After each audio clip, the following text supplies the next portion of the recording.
উপনিষদে আছে যে পুরম একাদশদ্বারম অজস্যা বক্রচেতসঃ অনুষ্ঠায় ন শোচতি বিমুক্তস্য বিমুচ্যতে বলে, যে এই শরীরটা হচ্ছে একটা নগরের মতো। শ্রুতিকার বলছেন যে শরীরটা হচ্ছে একটা নগরের মতো। নগরের সাদৃশ্য কেন দিচ্ছেন? কারণ একটা নগরীতে অনেকগুলি ঢোকার দরজা থাকে, সেরকম এই শরীরটিতেও অনেকগুলি দরজা রয়েছে। নগরীতে যেমন একজন রাজা থাকেন, একজন প্রশাসক থাকেন, তার ভোগের নিমিত্তই যেন অন্যান্য সমস্ত নগরীর উপকরণগুলো সেখানে রয়েছে, সেরকম এই শরীরেও, এই দেহেও একজন দেহী একজন আছেন। তিনি প্রকৃত যেন ভোক্তার মতো কল্পনা করা হচ্ছে।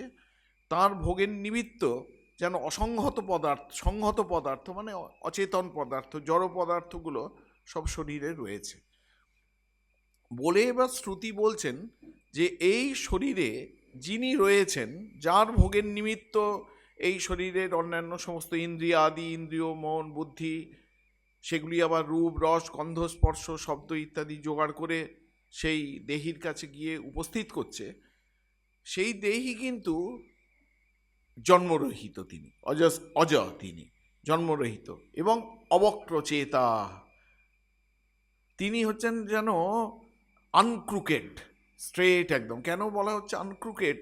কারণ যেখানে যিনি ব্যতীত আর একটা সত্তা আছে, তারই বক্র বাঁকা হওয়ার সুযোগ থাকে, কিন্তু যেখানে তিনিই একমাত্র সত্তা, সেখানে তার বেঁকে যাওয়ার কোনো সুযোগ নেই। সেই জন্যে বলা হচ্ছে তিনি অবিকারী, অপরিণামী, অবক্রচেতা। এবার তিনি এই শরীরে থাকলেন তো থাকলেন, ভালো কথা, সেটা নিয়ে আমি কি করব না। শ্রুতি তার দ্বিতীয় লাইনে বলছেন যে অনুষ্ঠায় না শোচতি। এই শরীরে যিনি আছেন, যিনি অজয় এবং অবক্রচেতা, তাকে অনুষ্ঠান করে মানে কি? সেই প্রত্যেগাত্মার চরণে কি একটা করে ফুল দিতে হবে, না মালা পরাতে হবে, না ধূপ জ্বালতে হবে?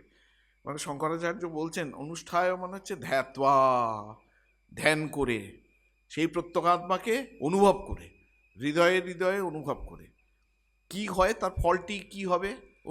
অনুভব করলে কি ফলটা কি হবে না? বিমুক্তাশ্চা বিমুচ্যাতে, দুটি শব্দ ব্যবহার করছেন। বিমুক্তাশ্চা মানে হচ্ছে জীবনমুক্ত হয়ে যাবেন, আর বিমুচ্যাতে মানে কি? শঙ্করাচার্য বলছেন তিনি বিদেহ মুক্ত হয়ে যাবেন। যখন শরীরপাত হবে বিদেহ মুক্ত হয়ে যাবেন।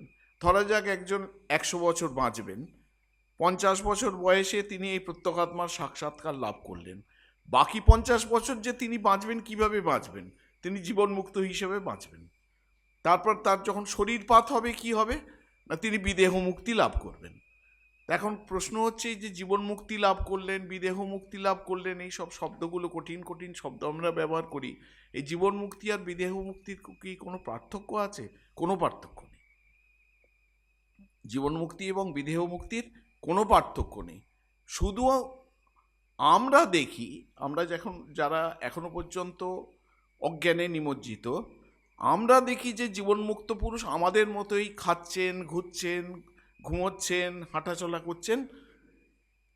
এটা হচ্ছে জীবনমুক্ত। তিনি কিন্তু তার দিক থেকে তিনি জীবনমুক্ত, কিন্তু তার চলা ফেরা, হাঁটা চলা, কথা বলা সব অন্য রকমের।